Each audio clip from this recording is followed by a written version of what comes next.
welcome back to Trashy Trashy, where we take a dumpster dive of the week's trashiest news stories and take a look at every garbage person there is. My name is Erica Curry. And I'm Cassandra Cardenas.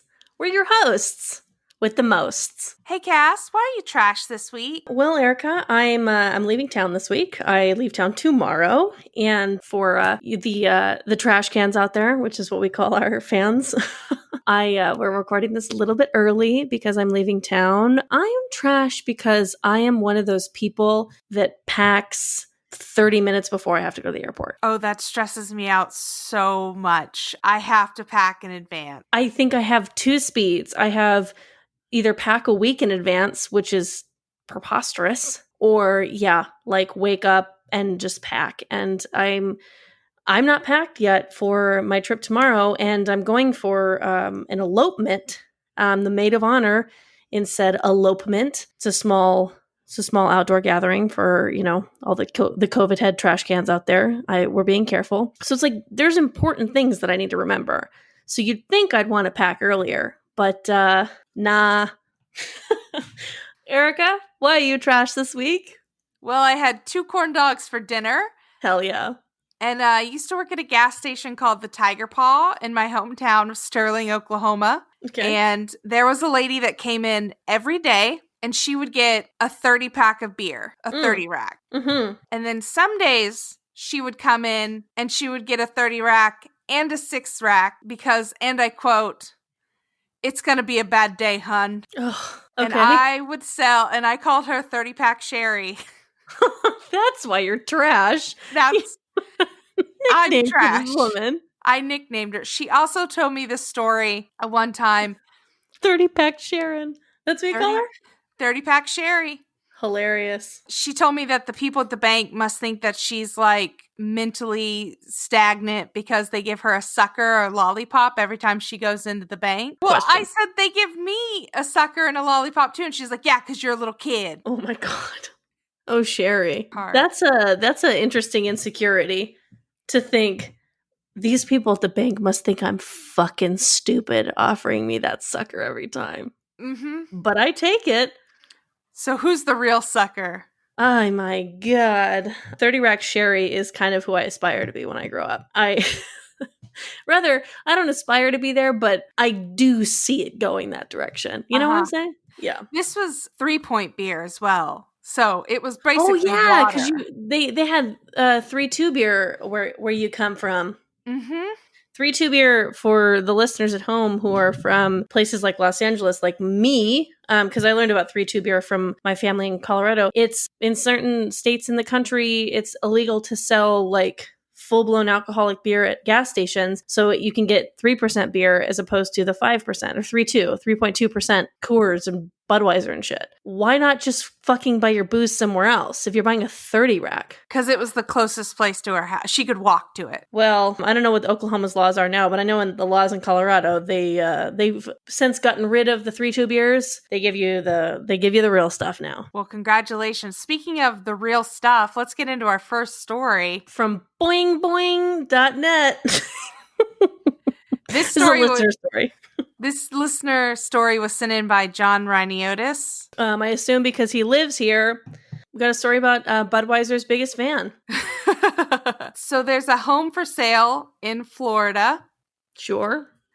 Going for $100,000 for an 815 square foot, 2-bedroom, 2-bath. That sounds very reasonable. That's a fucking steal. I mean, no matter what zip code you are in, that's a steal. And we're talking like, open concept, kitchen features a pass-through window, ample counter space, cabinetry, refrigerator, oven, separate dining area, screened-in patio. I mean, this is a nice place.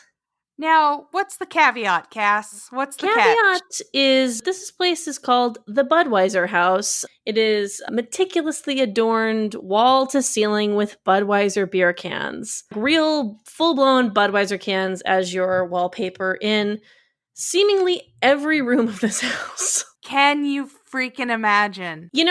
I'm looking at a picture of what I assume is the dining room, and it really feels like someday someone's going to buy this house and be like, are you ready to get rid of the Budweiser cans? And then they're going to be like, my God, that opened the space up. Because these cans really make the walls feel like they are closing the fuck in on you. Well, I just keep thinking you could probably pay for the house in the deposits that you could get back from turning in the cans. How much do you get for cans these days? I don't know, 5-10 cents. Yeah, no, you might be right. At least a month's rent or a month's mortgage. I mean, $100,000. I don't know what the prices for houses are in Florida, but in my head, it's almost like $100,000. They're kind of paying you to live there, you know? Yeah, they're basically giving it away. I have a confession to make. I fucking love a Bud Heavy, like a Budweiser. Yeah. Not a Bud Light. Bud Light that's beer pong beer. That's trash beer. I don't like to drink it. But like a Budweiser, the red can, the red bottle, you know, the horse. What's the Rocky Mountain. No, the Rocky Mountain's Coors Light. What's the Anheuser-Busch. It's right on the tip of my tongue. It's a type of horse. Oh, I think the ending of it is Stein. The big ones. What the fuck is that horse? Holy shit. Types of horses. Clydesdale. Clydesdale. Yes, that's what it was. Stein. Where did I get that from? The Clydesdale itself. Bud Heavy. I fucking love drinking that stuff. I had one on. I'm not even lie. I had 2 of them last Sunday. Nice. I am a light beer person myself. I've got a 12-pack of PBR in the fridge right now. I gotta admit, it's not a light beer. It's not? All those beers are all...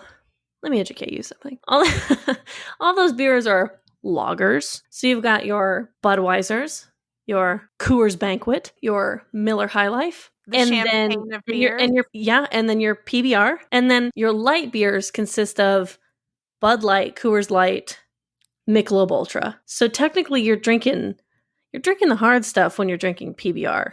Oh, I'm going for the diesel? I didn't realize. Yeah, you're gassing up with diesel, girl. Last night was the first presidential debate and I drank an entire bottle of wine by myself on accident. Like I just didn't realize that I was getting there.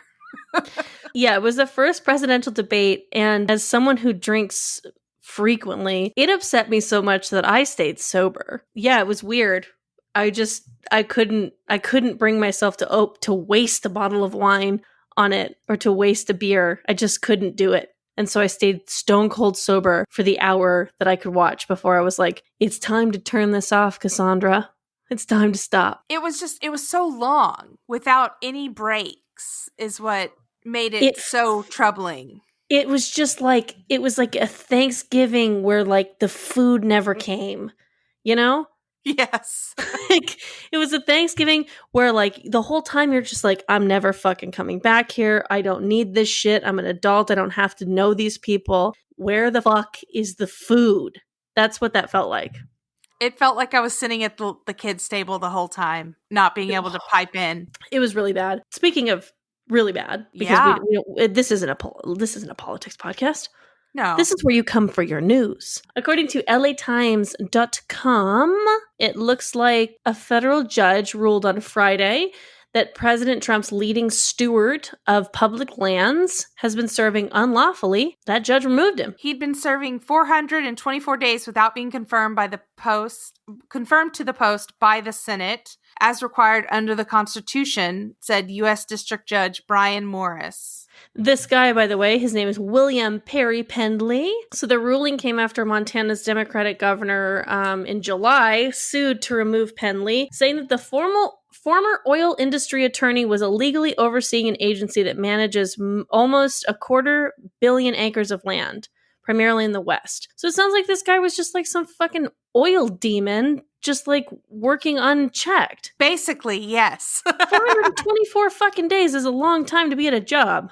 That's over a year without... That's 2 raises at least. I mean, that's what I love about this story so much is that he was doing the job, he was getting paid, and it's as if he just like had the keys to the candy store, but nobody ever came in. That's kind of amazing if you think about it. That's like the dream position. Sometimes I work jobs like that where I go, man, they have no idea how much I do not deserve this money.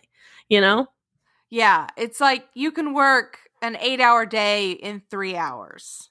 So what was he doing? Was he just like selling like public land to like oil stuff? He just was doing the job, just I don't see anything. He's like, actually, he's been making great improvements, but unfortunately, gotta go. I don't pay for the LA Times, so I unfortunately am not privy to the story. No, he just was acting director, but because he hadn't been confirmed by the Senate, they said, Penley, you got to get the fuck out. Also, William Perry Penley sounds like an old-timey lawyer. Yeah, in my head, I keep reading William Perry Penley, and I keep thinking Ed Begley Jr., and I don't know who Ed Begley Jr. is, but... He's a wonderful actor and a big advocate for the environment. Oh my god, I love him! I know this guy. That's Ed Begley Jr.? Yeah. Ooh, and he's 6'4". Okay, Ed Begley Jr. Okay, so William Perry Penley, not Ed Begley Jr. William Perry Penley, attorney at law. Yes. Here we are in the 1934's court. That's exactly the voice. You mean to tell me that this hysterical woman isn't lying? Perfect. Thank you. Speaking of hysterical, according to cbc.ca/radio/as it happens, a man who erected a giant wooden penis on his lawn fights to keep it up. That is the exact headline. Honestly, get this man a Pulitzer. He did it. This is exactly as written. A Wilton, New York man has pleaded not guilty to displaying offensive sexual material for erecting a 2.1 meter wooden penis carving outside of his home. Now, what on earth is 2.1 meters in America, you wonder? I'm going to tell you right now that it's 6.8 feet. This is a 7-foot dick in a lawn. So this was basically because he was fighting. They wouldn't let him build a shed on his property. So he was protesting bureaucratic red tape. And so he said, oh, I can't build a simple shed? Fine. Well, so he blamed his wife, it looks like at first. Montreal-born Jamie Gagne, charged with displaying offensive sexual material, insists it was his wife's idea to carve a giant wooden penis with a chainsaw and erect it on their front lawn. So at first he said, no, it's this hussy's idea. She wants the big dick on the lawn. She wants it. Look at me. I'm Jamie Gagne. Do I look like I want a big old dick on my lawn? It's clearly my wife. Take my wife, please. He said the town stopped communicating with me, so I was getting a little frustrated and I wanted to draw their attention. That's a good way to do it, but the conversation ended with a pair of state troopers who arrested him on charge of displaying offensive sexual material. Have you ever been ignored so hard that you decided to start erecting penises? I get it. I've been talked over in meetings. Is that what we need to start doing when we all get back to work in person? If I need to get attention, should I just carry a giant fucking suction cup dildo in my bag? And if I'm getting talked over, just just right on the table, just as if I need to raise my hand with it? Absolutely. I mean, honestly, this might solve misogyny. Maybe it was his wife for real. She was like, fucking, this bitch down at the general store won't talk to me anymore. I will divorce you if you don't build a 7-foot penis in this lawn right now. He's a woodworker by trade, and he said that he's quite proud of the penis, and he described it as having the proper mushroom curvature on the tip, and that the balls are properly sack-like. It's my first chainsaw carving, actually. I don't know, it just kind of came naturally. Oh boy, I get it. I mean, sometimes you get going on a dick and you're like, wow, I didn't know it was an artist, and then look at him go. Say this is no assholes here, if you will. This is the kind of trash that has the Cassandra seal of approval. I hope that we can contribute to his legal defense in any way. Speaking of legal defense, according to CNN.com, a Louisiana officer who claimed that someone shot him actually shot himself. Oh boy. Whoopsies. Whoopsies. A Louisiana police officer who claimed he was shot while on duty had instead shot himself in the leg. Deputy Chief Daryl B. Bosco, which must be said as one name at all time. Chief Deputy Daryl B. Bosco. Daryl B. Bosco. He's also a Little League volunteer coach. He does not have a child. Coach Daryl B. Bosco. Is that true? No, that's just what he sounds like. I believe it. So John Michael Goulhart Jr. God, I dated someone who was from Louisiana, and you're from the South. What's with these names? Long names. Daryl B. Bosco arrested John Michael Goulhart Jr. That's too long. Too many fucking names. And I come from Hispanic culture where if you're doing it right, technically you have 2 last names. And I'm still saying that the people in the South, that's just too long. Too many names. The Goularts are very proud people, and this is... Goulart Sr. is really shaking his head right now. John Michael Goulart Sr. If you don't name your son John Michael Goulart III. But Jr. was arrested on Tuesday and charged with 1 count of criminal mischief in the court of malfeasance in office after falsifying records claiming that he'd been shot, according to Bosco. So the investigation led to a determination that the officer shot himself, concealed, and altered the facts, according to Deputy Chief Daryl B. Bosco. I get it if you're a little embarrassed, because maybe you're not supposed to, when you take your gun out of the holster, you gotta keep that trigger finger off the trigger, otherwise you're gonna shoot yourself in the leg. And you're 25, you're full of piss and vinegar, as they say. You're getting ready to pull that gun out on someone who probably doesn't deserve it, and then you shoot yourself in the leg. I like it. I like that this happened. All I can hear is, "You'll shoot your eye out," from A Christmas Story. Oh, okay. I was like, what? The Little Red Ryder BB gun? That's why he wasn't allowed to get a Little Red Ryder BB gun, because he'll shoot his eye out. Now I have a question, because when you introduce a gun in the first act, you gotta see it again. Did someone end up shooting their eye out? Absolutely, he did. Really? Did you? I haven't seen it. You've never seen A Christmas Story? What? No, I'm asking a question. A real question. Oh, pause the podcast. This is real talk. We are no longer having fun. I can't believe you've never seen A Christmas Story. Is that the one with the leg, the lamp leg? Yes. Okay, I get that confused sometimes with this whole Scrooge tales. Oh, I mean, same subject matter, Christmas. yeah. Sure. But totally the genre different. All within itself? The genre of itself. Totally different stories. Okay, so no, but for real, does he shoot his own? Does someone get their eye shot out with a BB gun? Yeah, he gets hurt because he does, but he doesn't want to tell his parents. But okay. He does get the gun. It's really cute. So that joke really landed for a lot of people. Yeah, I think so. Okay, I'm sorry I took a big old dump on it. No, not at all. I'm just shocked you haven't seen this movie. There's a lot of movies that everyone has seen that I just haven't fucking seen. I've never seen a Star Wars. Not one Star Wars. Not one Star Wars. Not one Indiana Jones. There's a couple big ones that I have seen, but I've only seen in Spanish. Oh. Did I mention I was from a Hispanic household? So E.T., never seen that in English. Jurassic Park? No, never in English. And Christmas Story just didn't happen. And it's probably my fault because I watch Love Actually, which I love, and The Holiday, which I hate, every year.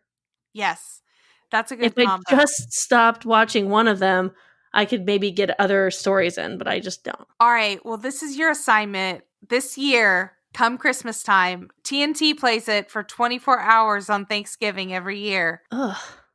Really? Yes. Just the same one? The same one over and over again. Can you imagine the advertisers just bidding on that? Okay, well, if we get between 4 and 5 p.m., that's when all the people who are angry that they're waiting for food still, that's when they're going to be watching this. No.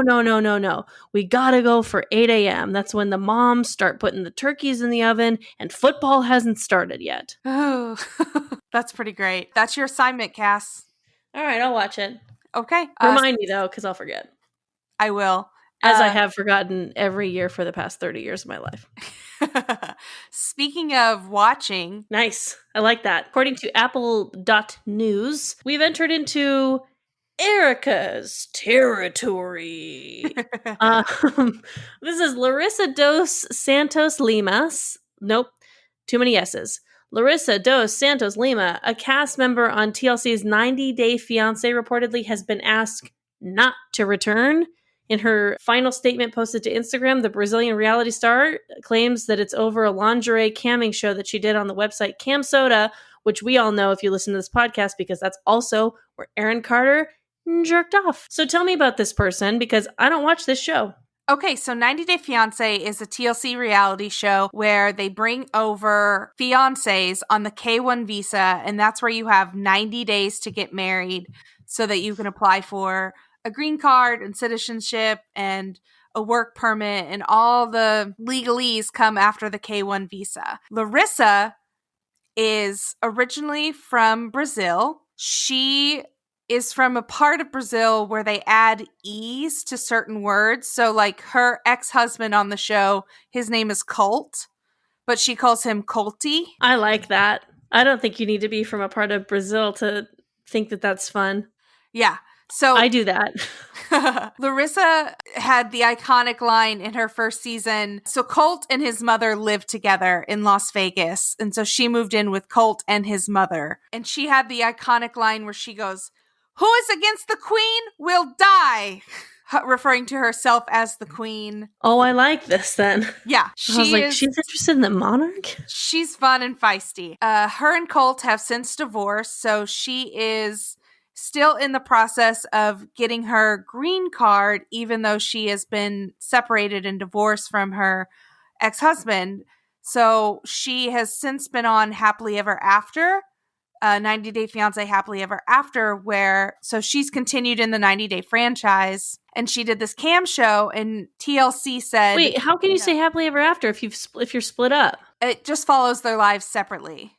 Okay. So Colt has moved on to another Brazilian woman.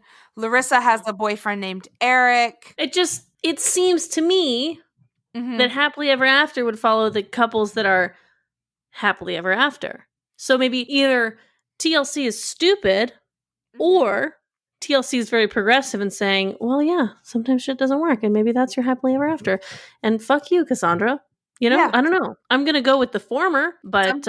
sometimes shit doesn't work out. Yeah, that's so fair. She did this cam show, and then TLC said no longer will she be employed by TLC Network because of the camming, which is trash. Look at the fucking people on the TLC Network. Is cam showing really like where the line is? No, that's the thing, is like these television shows, I can't get into the ethics of them because I could no longer watch them, but these shows are so exploitative and disgusting. Yeah, you're talking to me about the network, who has shows such as My 600-Pound Life, Little Chocolatiers, and the infamous John and Kate Plus 8, where you've got the two dumpster fire people, Kate Gosselin and John Gosselin.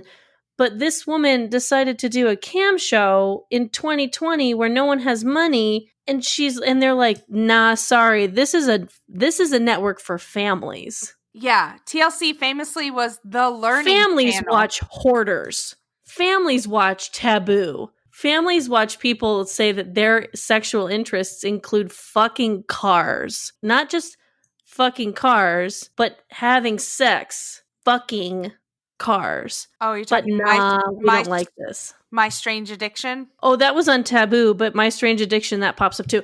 You did a cam show, but you'll fucking put someone on air who like just houses a box of dryer sheets a day? I say no, TLC. No. TLC, you're trash. I don't think sex positive. Yeah, she made close to $100,000 or over $100,000, which is the highest that anyone's ever had for a cam show, according to Cam Soda. Wow, so she made more than Aaron Carter did. Yeah, she did. 90 Day Fiancé is... That's awkward. Enormous. It's bigger than Aaron Carter. It's bigger than Aaron Carter. It's bigger than all of us. They have a huge reach with 90 Day Fiancé. I just don't watch it. Everyone tells me to do it, and I haven't been able to pull the trigger. I don't know why. I'll tell you where to start because it does matter kind of like where you fall in canonically because of the spin-offs. Okay. But I would say you could start with Before the 90 Days, season 1. And that's where we meet Paul and Karini. And now their story is very dark. And she's getting a restraining order and EOP. Is that the one with no neck? No, that's Big Ed. See, this is the thing. Whenever anyone says, I'll tell you where to start, and then it starts getting kind of funky, it's like really reminiscent of Star Wars, which, like I said, I haven't watched. And it kind of make a point of it at this point. Like, no. Are you one of those people where if like too many people recommend something to you, you just kind of put up a wall? 1000%. And you know what the worst is that when I finally watch it and it's fucking awesome, I come crawling back. I watched Booksmart maybe like 6 months after it was like, everyone was like, oh my God, Booksmart. I was like, yeah, whatever. And I finally watched Booksmart and I texted all these people. I'm like, Booksmart is an excellent movie. And everyone's like, literally, fuck you, Cass. Fuck you. We've been telling you. Whatever. Sorry. I don't host trashy podcasts because I'm a nice person. No, you don't. Yeah, I think it's a garbage decision for them to fire her. Larissa is entertaining whether she's a good person or not. Like, she's hot trash, but I don't know. She's never done. She's never lied on... Actually, that's not true. Larissa has lied on police reports. Oh, God. She cut that. I'll fix it. Okay. Oh, boy. Let's get into our next story, Cass. Okay, according to the OCRegister.com, there was OC sheriff deputies who lied on reports, testified that they didn't know what was illegal. Excuse me? Did I read that wrong, or is that real? Two fired Orange County deputies convicted of lying on their police reports testified before a grand jury that they didn't know that it was illegal to falsify documents. Is this serious? Yep. Joseph Anthony Atkinson Jr. There it is, the junior. God damn these juniors.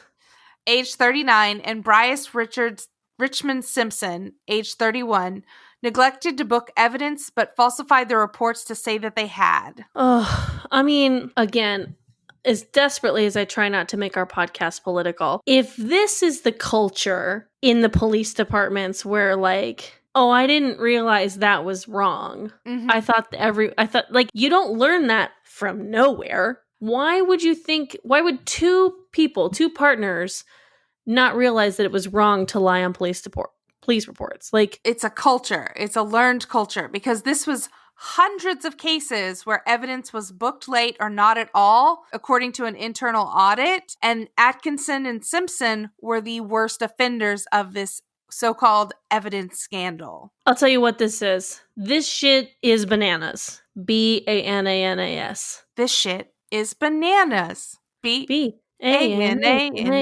Training done in academy on streets. Training on evidence, chain of custody, and booking evidence is taught repeatedly in both the basic academy and in our field training program, said Carrie Braun, the spokeswoman for the sheriff's department.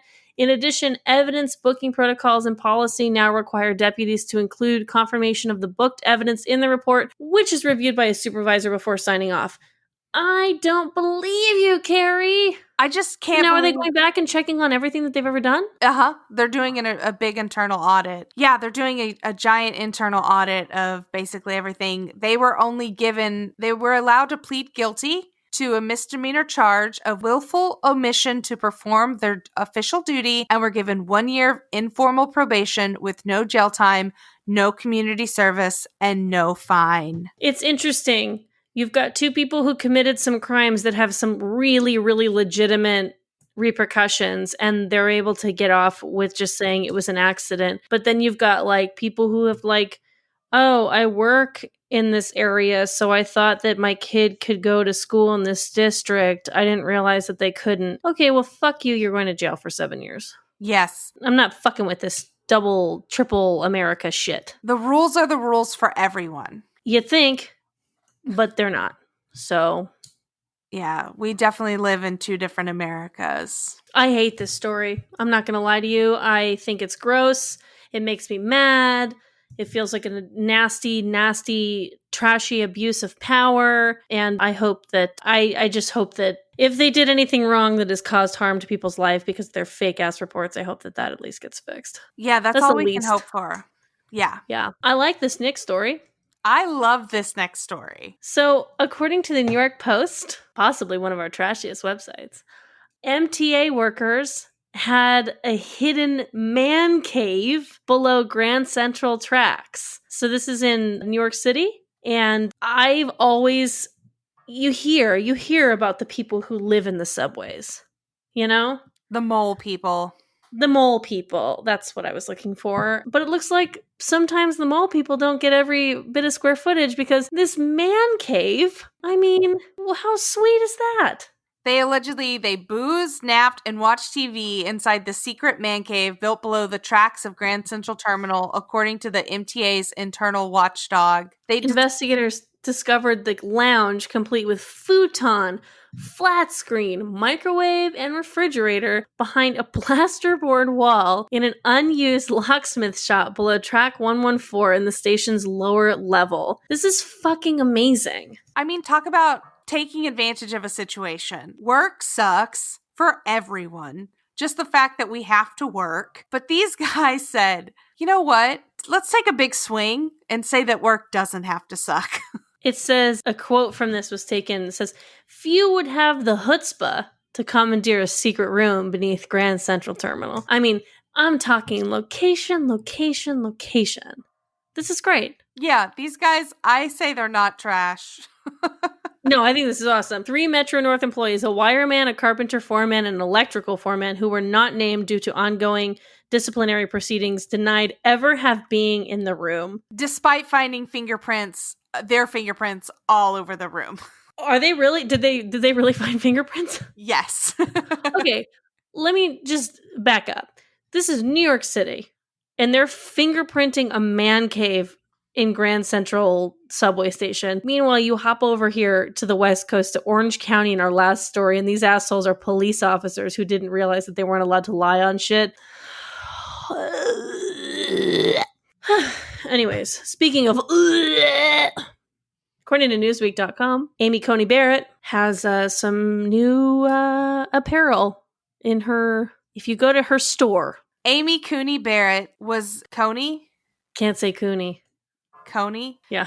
Amy Coney Barrett, the notorious ACB shirts were offered by a Senate committee who are slammed for co-opting the late Ruth Bader Ginsburg's nickname. Yeah, so she's got like books and all these things as Notorious RGB, which, you know, of course is based off of Notorious B.I.G. R.I.P. R.I.P. R.I.P. Notorious ACB. Gee, what are you notorious for, Amy Coney Barrett? Is it possibly hating gay people? Is it possibly hating women despite being one? Is it possibly making decisions based on the Bible rather than the Constitution? Is it?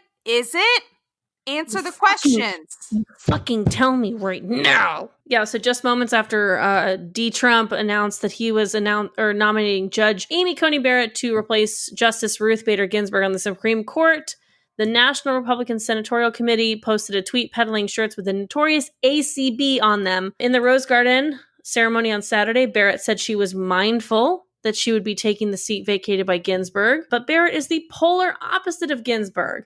She praised Ginsburg's trailblazing for women's rights, which she plans on reversing. And she said, not only did she break glass ceilings, she smashed them. To which Coney Barrett was not on record saying right after, and I will build them again. Under the Lord's eye. God. How do you build glass? You heat up sand really, really hot. Sorry, did you hear a scream?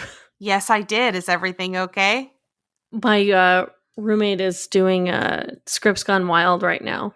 What's that? It's a thing that they read scripts that are famous. So they're doing Death Becomes Her right now. Oh, iconic. Yeah, my roommate's a wonderful actress. Book her. At BE_Noelle, NOELLE. Anyways, No, she was reacting to this Amy Coney Barrett business. Yeah, she heard the ACB and she had to scream. Let me ask you something, Erica. Mm-hmm. How do you look in a red robe? I actually shot a sketch last year where it was the Handmaid's Tale hotline. Okay. Where we had handmade costumes and red lingerie, and we sat around and read dirty biblical lines like it was an old-timey sex hotline, and it's a very funny sketch. So what you're saying is you look pretty damn good. I'm ready to wear the red, hopefully. Hopefully. I mean, out of all the stations in The Handmaid's Tale, where would you want to be? In the Handmaid's Tale verse? Well, let's see. Probably in the men. That's probably my first choice. Second to that, maybe the drivers, which are also men. Third in line, maybe the wives. I don't know, because the handmaids get it pretty rough. A lot of rape, stuff like that. And then there's also the women who can't have kids, but are there to do all the cooking and cleaning. Marthas. The Marthas, yeah. I had to stop watching that show because I was like, why am I having a hard time breathing after 7 p.m.? So it's called self-care. Gotta stop. Sometimes you just gotta stop. Speaking of stopping, Florida has stopped. Florida, please stop. Florida, we're begging you, just stop. Can you fucking stop? Can you just not? Can you just take it down on the Florida-ness? Just for a week. We're just asking for a week of no Florida. What do you think would happen to STDs in this country if Florida just stopped for a week? Oh, they would plummet. Which is good. Which is a good thing. According to abcnews.com, Florida residents will no longer be fined for not wearing face masks. I didn't even realize that they were getting fined at all. Honestly, apparently you get fined here for that. I've never heard or seen of anyone who's gotten fined. And give me that citizen's arrest power because I would love to find some people. Oh my God. Like, nothing makes me feel like a white lady more than just saying you're under citizen's arrest. That's that sweet, sweet Karen shit. Citizen's arrest! Citizen's arrest! I think I would just point at someone and yell. I wouldn't know what to do beyond say that. Well, I'm pretty sure if you say citizen's arrest to a person, they have to freeze in place. It's kind of like freeze tag. Oh, yeah. They just stand there. Yeah.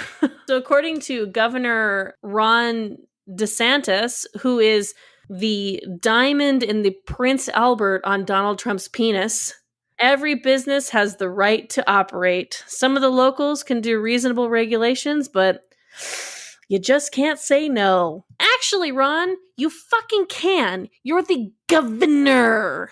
You have the power. Like, the state of Florida got their shit together enough to vote for you. Not saying it's a great idea that you're there, but you are there, and your job is to keep Florida safe.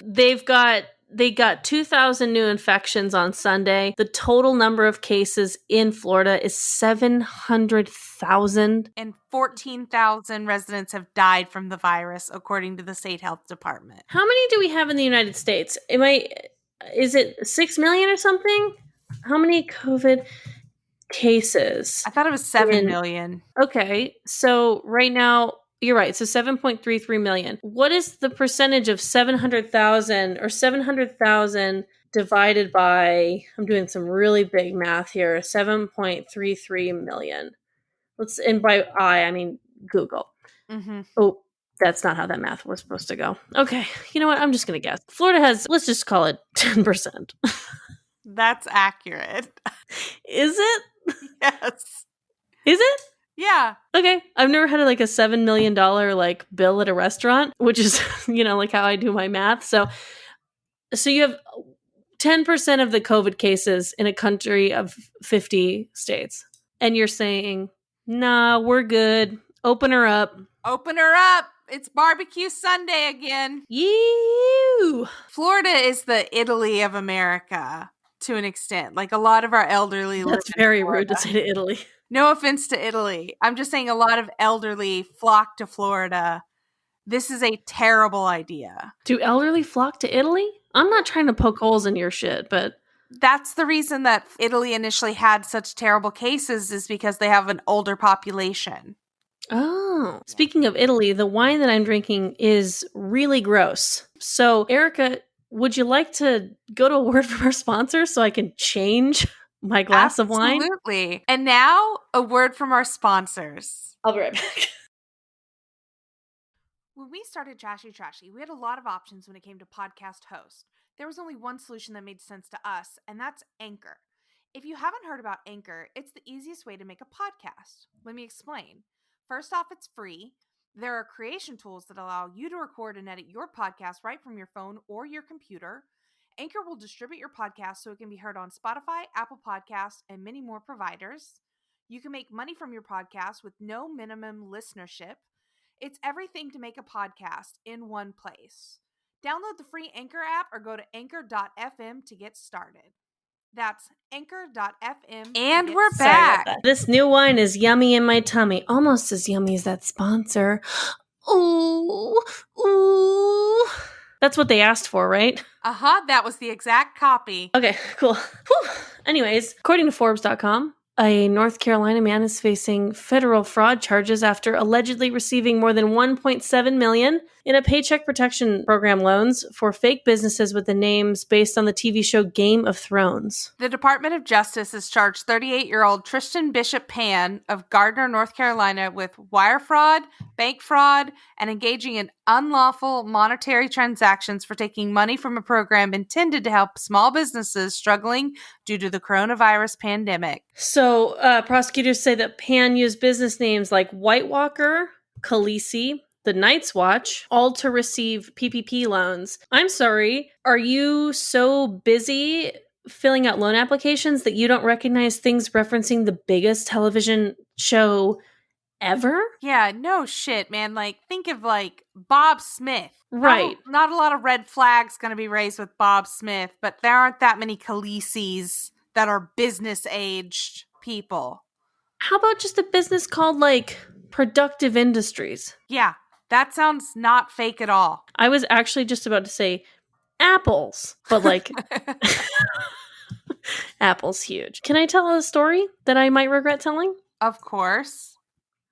That's what this podcast is for. So I was on a date once, and the person I was on a date with had a lot of Game of Thrones tattoos, which I was a big Game of Thrones head. I do not think that they stuck the landing at all. So, I just kind of in jest mentioned, so how'd you like the ending? Which is mean. You shouldn't say that to someone with a bunch of Game of Thrones tattoos, but I fucking did it. Anyways, so we're drinking all night, flirting, whatever. I go back to her house and she gets us more beer. And as I'm looking around her apartment, I see what appear to be kind of like retro travel posters. And I'm like, oh, that's a decoration.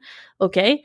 And as I look closer, these retro travel posters say, visit Westeros. Visit King's Landing. Enjoy beautiful, sunny, fucking wherever. These are all Game of Thrones references. And I start looking around at all the decor in this apartment, and everything, and I mean everything, is themed Game of Thrones. And like the psycho music plays in my head, like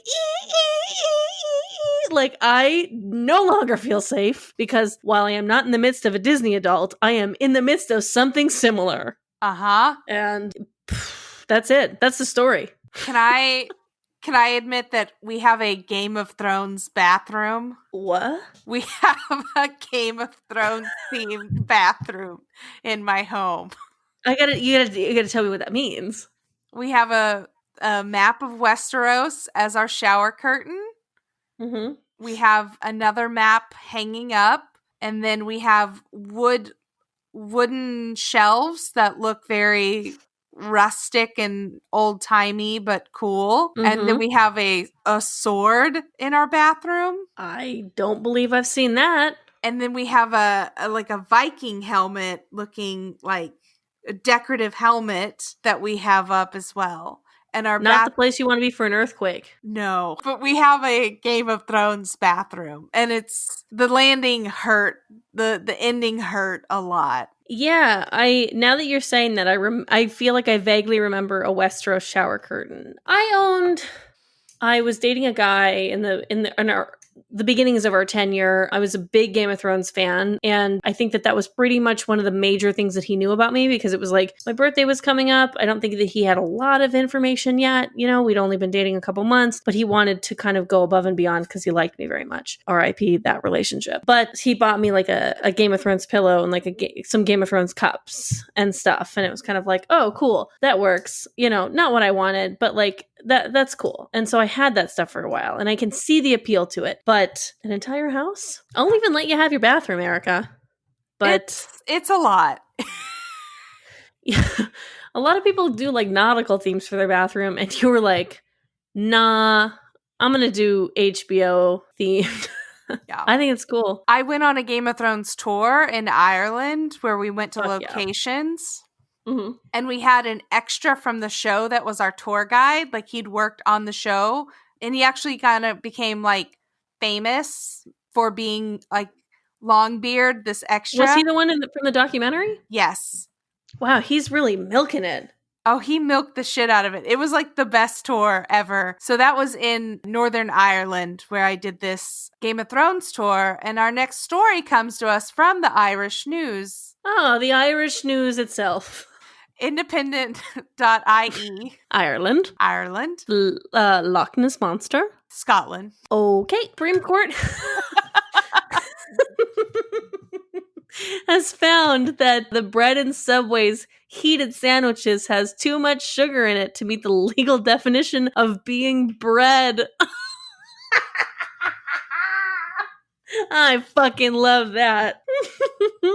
The court ruled that the high sugar content, the sandwich could not be deemed a staple food, which attracts a zero VAT tax. It rejected arguments by Subway franchisee that it was not liable for VAT on some of the takeaway products, including teas, coffees, and heated filled sandwiches. So, you Subway fan, Erica? No. I will eat Subway when I am feeling on the depressed side. If you see me eat Subway sandwiches for more than 2-3 days in a row, it's time to check on Cassandra. Okay, good to know. Yeah, because I got it in my head a long time ago. Like, because sometimes when I get really depressed, when I get like kind of depressed, I eat a lot, and when I get really depressed, I can't eat at all. And so I got it in my head of like, okay, cool. Well, if you're not eating at all, as long as you get a Subway footlong in your system one a day, then that means that you're eating enough to survive.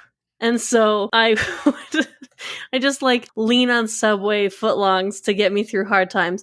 But there's nothing that smells like Subway does. I dated a boy briefly right after high school. Broke his heart. Of course you did. You're Erica fucking Curry. Broke this man's heart. Hell yeah. He after we broke up, the reason I'm telling the story is he worked at Subway. Okay. And so he smelled like Subway all the time. And that was not a red flag to me at the tender age of 18 like it should have been. Mm-hmm. So I dated him like the summer before college, and then going into my freshman year for like 2 weeks. And then I was like, why am I dating this loser 2 hours away when I could be at college doing every fucking thing in the world? So I broke up with him, and he sends my mom an email. Oh, God. Saying that he knows that I love him and that she needs to try to talk to me to like take him back. This is sent by ron@subway.net. Yes. Dear Mrs. Curry. Dear Mrs. Curry, please take me back. Tell Erica that she loves me and that she doesn't want to enjoy college. She doesn't want to enjoy college. Also, have you tried the sweet chicken teriyaki? New on our menu in the early 2000s. Here's some coupons if you wouldn't mind passing this email on to Erica. Sincerely, Ron from Subway. P.S. Happy February. Back to the story. Because the Subway heated sandwiches, such as hot meatball sandwich, did not contain bread as defined, it could not be said to be food for the purpose of the second schedule of the act he held. So, according to like Ireland, Subway just doesn't count as fucking food. Exactly. Do I agree? Yeah. Like I said, it's a depression mechanism for me. I'm not looking for quote unquote food. I'm looking for I don't know, something to fill my heart. So yeah, like fucking fuck Subway. We need to stop eating this. I honestly, like, I'm reading this and I'm just like, I really do need to find something else to like handle my depression that isn't Subway. Like maybe like burritos or something like that. A ramen, a Chipotle, a ramen packet, like anything else. Yeah, I gotta get off the Subway. I do Jersey Mike's sometimes, just so much more expensive. Probably because they're using real food. Probably because they're using food and that actually tastes good. I'm not eating like packing peanuts with like tuna in between. Oh no. Oh no. Oh, gross. Erica, are you ready? Oh, I'm ready, baby. It's the dumpster fire of the week. Stop shooting a gun into that dumpster. Ah!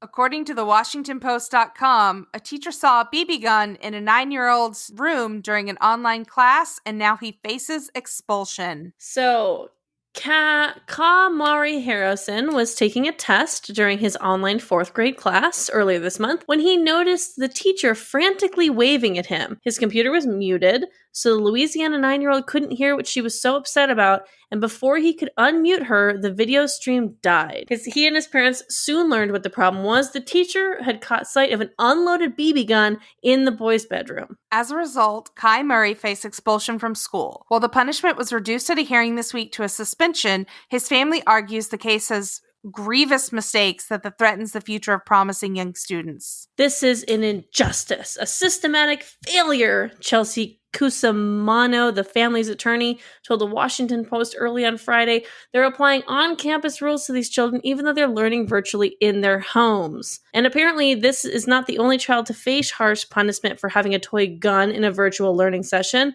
A Colorado school last month called the police on a black 7th grader for handling a bright green zombie hunter toy gun during an online class, and a New Jersey school did the same thing earlier to a 6th grader with a toy gun. What do you find as someone who's doing a lot of Zoom calls? Such as yourself and me. Where do you draw the line on what you want to see in the background? Well, Google now has a feature where you can blur out your background, but I don't give a shit if I see somebody's like spouse walk by, if I see their dog or cat do something. Like, you're in the privacy of your own home. We're in a completely new world. We're all figuring it out together. Yeah.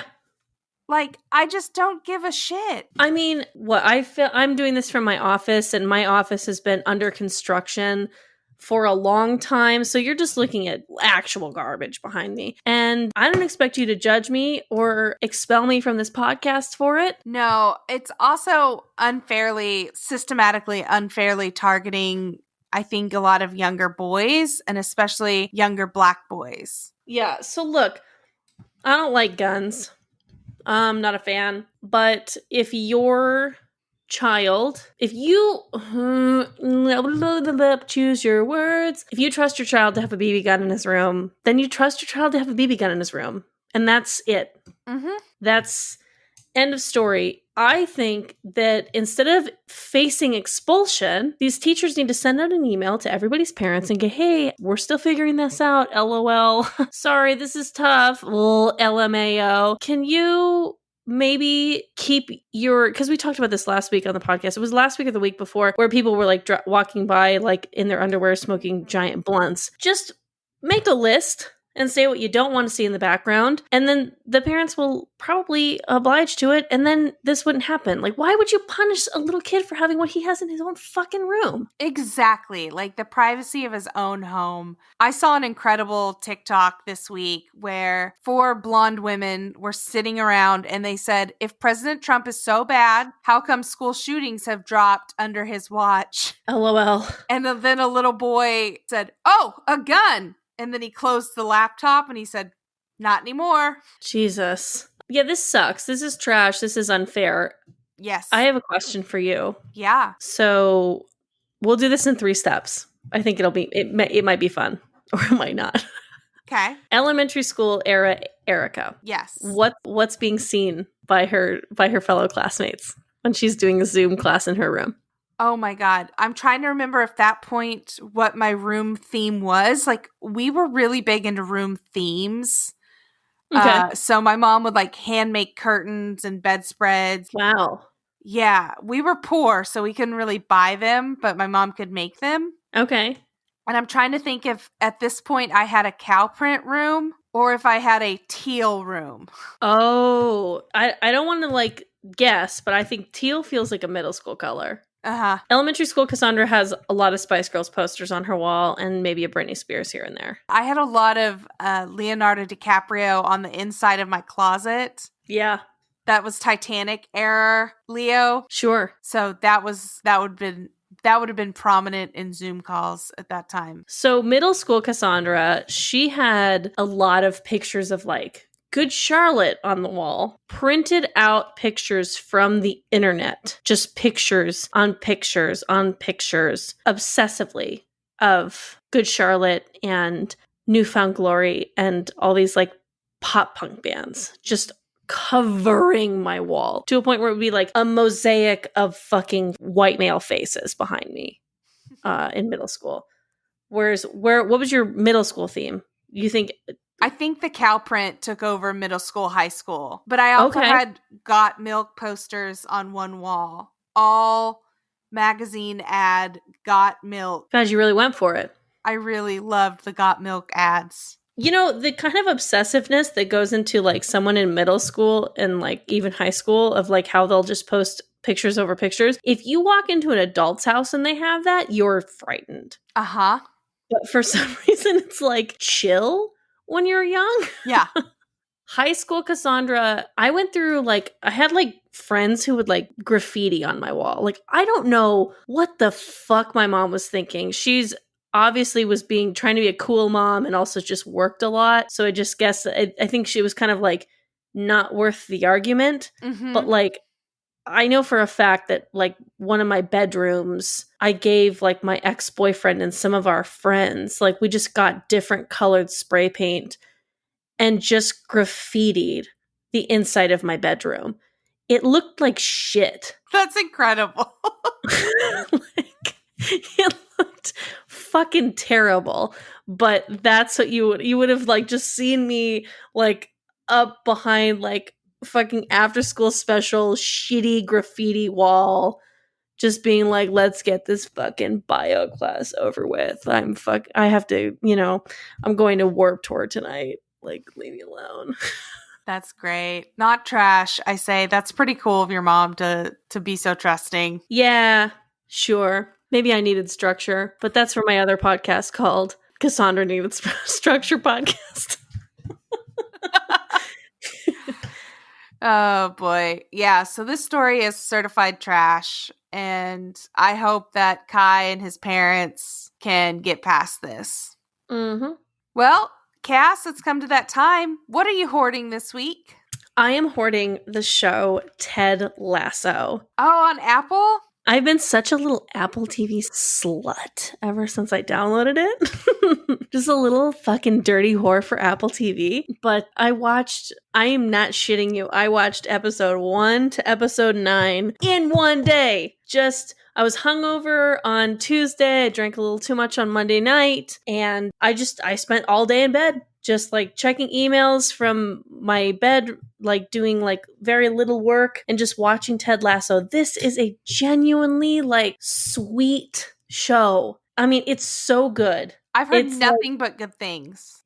We need this shit right now because everything fucking sucks. This is a show that just makes your heart feel good. People, even the like quote unquote bad guys, like the bad guys get dealt with and the good guys just win episode after episode, and it doesn't feel predictable or like repetitive or like you don't crave the drama. Like, oh, it's a glass of like chocolate milk at a buffet. It's exactly what you were craving. I loved it. Just me? I don't know. I love Ted Lasso. Definitely just watch it. The final episode, the season finale, comes out Friday, but this posts on Monday, so it's already out. I just fucking love this show. I'm not only am I hoarding it, like I need it. Don't throw that away. I need it. Okay. I need it. No, don't touch it. I'll die. I love that. So much. What are you hoarding this week? I'm hoarding a podcast called Our Fake History. And it's someone that looks into myths and what really happened. So the latest episode was about Easter Island, where the giant, head statues were found. What do you mean? So Easter Island, the I believe they're called the Maui. Where the Easter Bunny lives? No, in the Polynesian islands, where the giant statue heads are. Oh, yeah, okay. Yes, I believe they're called the Maui. Yep, I know what we're talking about. Okay, so the latest episodes were about how that island was deforested, what the population was actually like, how those statues actually got there. It was super fascinating. Just listened to one that was about the myths that we tell about who Shakespeare really was. Ooh, so interesting. It's called Our Fake History, and it's just really good, and I can't wait for new episodes to drop. I'm going back, I'm listening to old episodes, but it's just really, really good. I'll check that out. I like that a lot. It's pretty great. Well, Cass, I think we've come to the end of the episode. We sure have. Where can people... Can I use my where people can find me for another person? Of course. One of my greatest friends in the world is the woman who does my hair, and she just fucking crushed it today. So I don't even want to talk about myself. I want to say, if you're in the LA area and you need your hair done, look up on Instagram at Krista Camille Hair. Yeah, that's how passionate I feel about how my hair was done. I don't know if it's because it's been so long and you're just in COVID and you just haven't had your hair done for a long time. I feel like I'm killing it right now. Your hair looks great. Thank you. So you already follow me on Instagram. You listen to this podcast. Go to at Krista Camille Hair on Instagram. And if you're in LA, get your hair done. It's very safe. Masks on masks on masks. Temperature checks at the door. You have to fill out a survey about yourself for contact tracing purposes. Very safe. Treat yourself. Get that shit done. And tell her that I sent you from Trashy Trashy Podcast. Amazing. Yeah. I've had my hair cut by her. She's great. Oh, yeah. Okay, so, and she listens to the podcast. She just listens to it super late. So I'll maybe see a text message about this in a month. They can find me at Iconic Erica Curry on Instagram. And then they can find this podcast at Trashy Trashy Pod on Instagram and Twitter. And trashy podcast at gmail.com. Trashy Trashy Podcast at gmail.com. Trashy Trashy Podcast at gmail.com if you want to send us stories or if you want to tell us why you are trash this week. We love your emails and we love you. We love you so much. We love the reviews. We are at 40 reviews for this podcast. I love it. That's fucking sick. I love it. And we're only on episode, what? 12. 12? Yeah. I love Killers. To see it. You guys are great. Thank you so much for listening. We really appreciate it. It's a pleasure to do this. Okay, Cass. What's going on, girl? You stay garbage. Erica, you stay garbage too. Bye. Bye.